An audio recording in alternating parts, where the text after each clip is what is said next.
कुर्बानी जी असी अदा करने ये सुन्नत इब्राहिमी है और सुन्नत रसूल है। ठीक है, सुन्नत इब्राहिमी असी जिंदा करने और सुन्नत रसूल नो जिंदा करने। आओ तवज्जो फरमाने जाओ कि एक शख्स के अंदर कितनी शराइत हो तो उस पर कुर्बानी होगी। 4 शर्तें होनी चाहिए, जो इब्तदाई मसला है। 4 शर्तें। सब तो पहले शर्त है कि मुसलमान हो, काफिर ना हो। काफिर पर कुर्बानी वाजिब नहीं है, मुसलमान पर कुर्बानी है। मुकीम हो, मुसाफिर ना हो। जिसने कहीं सफर करते जा रहा है, 15 दिन से कम का इरादा जिसने किया उस पर कुर्बानी नहीं है, उस पर कुर्बानी नहीं। और तीसरी शर्त यह है कि मालिक निसाब हो, इतना निसाब हो कि 7.5 तोला सोना और 52.5 तोला चांदी या 52.5 तोला चांदी के बराबर रकम उसके पास मौजूद हो। और माल तिजारत और वो माल जो ज़रूरत असलिया के अलावा घर में मौजूद है उसका भी हिसाब लगाया जाएगा कि 52.5 तोला चांदी के बराबर इसकी रकम पहुंच जाती है। अगर इतनी रकम हो जाती है उस बंदे पर कुर्बानी वाजिब होगी। एक बात ज़हन में रखना, ये मैंने 7.5 तोला सोना और 52.5 तोला चांदी बताई है, ज़कात का भी यही निसाब है। लेकिन ज़कात का मसला और है, कुर्बानी का मसला और है। ज़कात का मसला ये है कि इस पर साल गुजरना ज़रूरी है, लेकिन कुर्बानी का यह मसला इस पर साल गुजरना जरूरी नहीं है। अगर ईद के पहले दिन बंदे के पास 52.5 तोला चांदी आ गया या 52.5 तोला चांदी के बराबर रकम आ गई है, उस पर कुर्बानी वाजिब हो जाएगी। अगर ईद के दूसरे दिन इतनी रकम आ गई है उस पर कुर्बानी वाजिब हो जाएगी। अगर ईद के तीसरे दिन उसके पास इतनी रकम आ गई है उस पर कुर्बानी वाजिब हो जाएगी। ईद के 3 दिन होते हैं ना, हैं जी। अगर इन 3 दिनों में इतनी रकम उस बंदे के पास आ गई है उस पर कुर्बानी वाजिब होगी। 52.5 तोला चांदी के बराबर जिसके पास रकम मौजूद है, मेरे ख्याल के मुताबिक आप नेट से ये बात देख सकते हैं कि चांदी की कीमत क्या है। फिर 52.5 तोला के हिसाब से आपने देख लेना है, क्योंकि रोज इसकी कीमत ऊपर नीचे आती है, हैं जी। ये देख कर फिर आपने अंदाजा लगा लेना है कि हाँ मेरे पास इतनी रकम मौजूद है, मुझ पर कुर्बानी वाजिब हुई है कि नहीं हुई। और कुर्बानी वाजिब है तो कुर्बानी अदा करें। और चौथी शर्त यह है कि बालग हो, नाबालग पर कुर्बानी नहीं है। बालग मर्द, बालग औरत। अगर औरत साहिब निसाब है तो उस पर भी कुर्बानी वाजिब है। अगर मर्द साहिब निसाब है तो उस पर भी कुर्बानी वाजिब है। अगर नाबालग मर्द, नाबालग औरत, उनके पास माल भी मौजूद है, उनके पास बेशुमार माल है, लेकिन कुर्बानी उस वक्त तक वाजिब नहीं होगी जब तक वो बालग नहीं होते। अगर वो कुर्बानी करना चाहते हैं तो कुर्बानी कर दें, उनको नफली सवाब मिल जाएगा। ठीक है, नफली सवाब मिल जाएगा। ये 4 शर्तें थी जो बंदे के अंदर होना जरूरी है। और अगली बात सुने कि शरीयत के मुताबिक कौन कौन से जानवर हैं जिनकी कुर्बानी करना जायज है। 3 जानवर हैं, एक ऊंट, दूसरी गाय और तीसरी बकरी। ऊंट के अंदर ऊंटनी भी शामिल है, गाय के अंदर बैल, भैंस, भैंसा भी शामिल है, बकरी, बकरा, दुम्बा। ठीक है, इनकी कुर्बानी जायज है। और ऊंट 5 साल का होना चाहिए, इससे कम हुआ तो कुर्बानी नहीं होगी।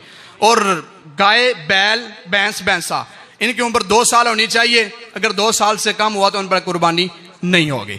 बकरी, बकरा, दुम्बा 1 साल इनकी उम्र होनी चाहिए। अगर 1 साल से कम हुए तो कुर्बानी नहीं होगी। एक मसला जरूर है कि दुम्बे का बच्चा 6 माह का है, वो देखने में साल का लगता है, हैं जी, सेहत में, ताकत में, कद में, हैं जी, साल का लगता है तो उसकी कुर्बानी हो जाएगी। है वो 6 माह का, उसकी कुर्बानी हो जाएगी।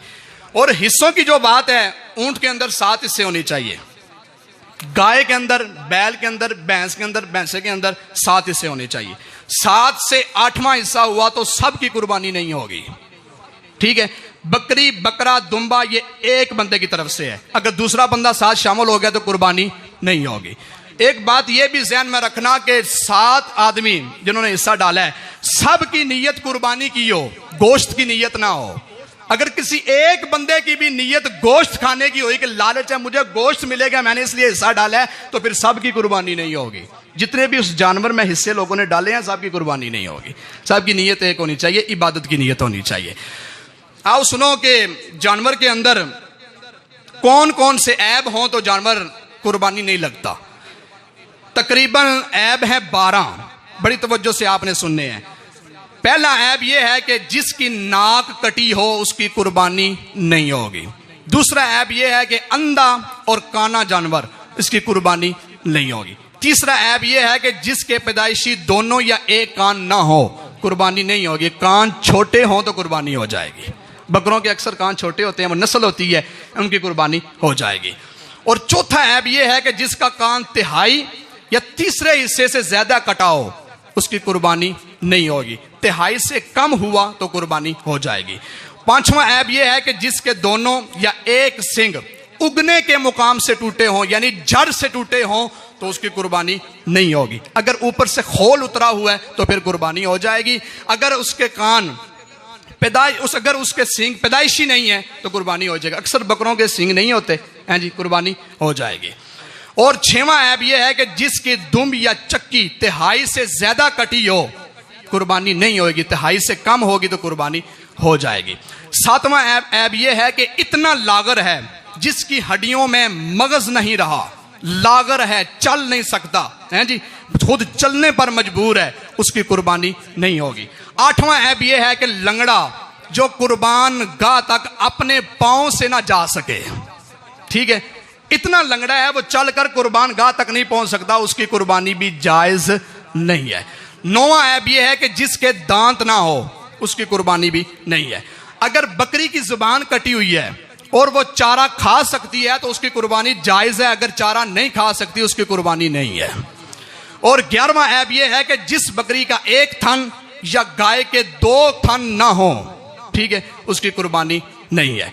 और 12वां ऐब यह है कि जिस जानवर में इस हद तक जुनून हो, यानी पागल हो जानवर, इस हद तक पागल है कि वो चर भी नहीं सकता, उसको ये भी नहीं पता ये चारा है, वो चर भी नहीं सकता, उसकी कुर्बानी भी जायज नहीं है। ये 12 ऐब थे। और सबसे बेहतर बात यह है, मैं आप हज़रात को यह कहता हूं, कुर्बानी तो देनी है, सबसे बेहतर बात यह है कि जानवर वो लें जो बेऐब हो।